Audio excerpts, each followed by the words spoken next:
मुख्यमंत्री सुखविंदर सिंह सुक्खू ने कहा कि जयराम ठाकुर को 5 साल तक हमीरपुर की याद तक नहीं आई। अब उनके हमीरपुर के लगातार चक्कर लग रहे हैं। बागी हुए विधायकों को लेकर पूर्व मुख्यमंत्री से आशीर्वाद लेने के लिए पहुंच रहे हैं। यह बात उन्होंने पत्रकारों से बातचीत के दौरान कही।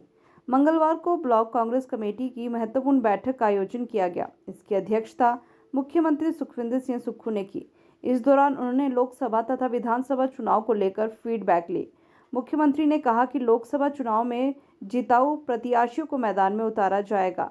जयराम ठाकुर बेतुकी बयानबाजी करते हैं। उन्होंने कहा कि कांग्रेस पार्टी 15 महीने के कार्यकाल में हासिल की गई उपलब्धियों को लेकर जनता के बीच जाएंगे। मुख्यमंत्री सुखविंदर सिंह सुक्खू ने कहा कि कांग्रेस सरकार की गारंटियों को लेकर भाजपा नेता कई तरह की बयानबाजी करते हैं। कांग्रेस सरकार ने आते ही अपनी गारंटियों को पूरा करना शुरू कर दिया है। उन्होंने कहा कि वर्तमान में पुरानी पेंशन मिल रही है, जिन्हें पहले मात्र 2700 रुपये मिल रहा था, अब 27,000 रुपये मिल रहे हैं। ये तो कंगना रनौती उसका जवाब दे सकती है कि देश के पहले प्रधानमंत्री कौन थे।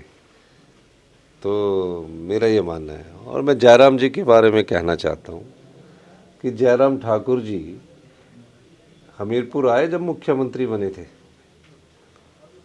आजकल मैंने देखा कि उनके समीरपुर प्रेम कुमार धूमल जी के घर की तरफ काफ़ी जाना हो गया है, और जो कांग्रेस के बिके विधायक है वो भी उनके चरणों को स्पर्श कर रहे हैं। चलो देर आए दुरुस्त आए, पर जयराम जी को 5 साल वो मुख्यमंत्री रहे, हमीरपुर जिला की कोई याद नहीं आई। जिस जिला ने 2 बार प्रदेश को मुख्यमंत्री दिया हो और जिसको मुख्यमंत्री प्रेम कुमार धूमल जी को घोषित कर दिया हो, जिसके कारण 2017 में प्रेम कुमार धूमल जी की सरकार बनी, वो मुख्यमंत्री जब थे तब वो धूमल साहब के पास नहीं गए। और अब क्यों जा रहे हैं? क्योंकि अब उनको मतलब लगा तो उनके पास जा रहे हैं। जब वो मुख्यमंत्री 2017 से 22 तक थे तो क्यों नहीं वो धूमल साहब से पूछने की कि क्या सलाह लेनी है? वो भी बीजेपी में पहले भारतीय जनता पार्टी के कोई मुख्यमंत्री जो बने, पूरी पावर के साथ जो बने, वो प्रेम कुमार धूमल जी बने। हमारे ज़िले से थे, हमें खुशी होती थी। मैं विधायक होता था, मैं विधानसभा में कहता था कि हमारे मुख्यमंत्री, तो हम उनसे अपने क्षेत्र का भी काम करते थे, ज़िले का विकास होता था। 5 साल में जयराम ठाकुर जी ने जो भारतीय जनता पार्टी के यहाँ से विधायक चुन कर गए, उनके नंबर तक नहीं आते थे, वो मिल नहीं पाते थे। 15 साल पहले जिस बस स्टैंड का फाउंडेशन स्टोन हमीरपुर ज़िले में किया गया है, उसके लिए पैसा नहीं उपलब्ध करवाया गया। मैंने मुख्यमंत्री बनने के बाद उसके लिए 48 करोड़ रुपया रखा है, जिसमें से 28 करोड़ रुपया की पहली किस्त दे दी और काम युद्ध स्तर पर चल रहा है। जो बार मुख्यमंत्री जिला देता हो भारतीय जनता पार्टी का, उसमें से कोई मंत्री नहीं बनाया गया जयराम ठाकुर जी के द्वारा, भारतीय जनता पार्टी के द्वारा। तो आज उनको इसलिए हुए कि बिके हुए एमएलए जिनके जो उन्होंने उनका मोल लगाया था, उसके आधार पर वो कुर्सी जो प्राप्त करना चाहते थे, और जब वो ये चुनौती देते थे कि इस सरकार को भगवान भी नहीं बचा सकता है, उस भगवान ने जब हमारी सरकार बचाई, और जयराम जी को जब ये लगा कि सत्ता की जो भूख है, जो कुर्सी की भूख है, उससे वो पिछड़ गए, तो अब बार बार वो भाग रहे कि इन 6 का तो मैंने भविष्य अंधकार में डाल दिया।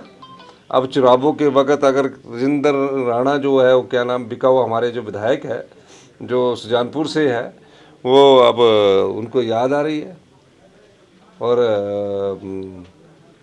कोई नई निबुल्लिन दुल्हन बन के आ रही है।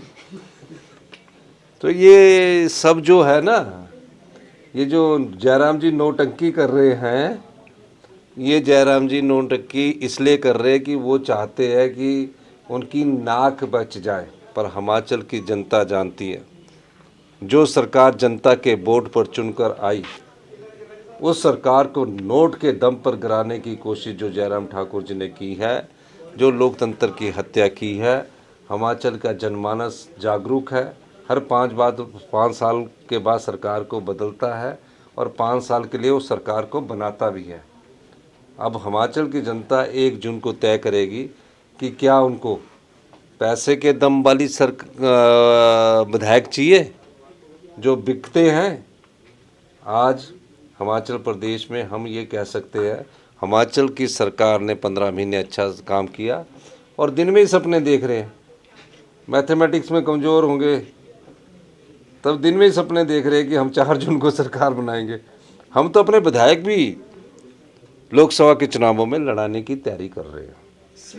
अगर किसी ने कहा है कि हमने गाय का गौमांस का मीट खाया है, उसकी कोई वीडियो होगी तो वो क्यों खाया? हमारे सनातन धर्म में तो नहीं करते ना ऐसा। हमारे तो हिंदू धर्म में और हिंदू संस्कृति में नहीं कहते। ये चीज़ें तो भारतीय जनता पार्टी को जवाब देना पड़ेगा चुनावों के समय। बहुत बहुत धन्यवाद।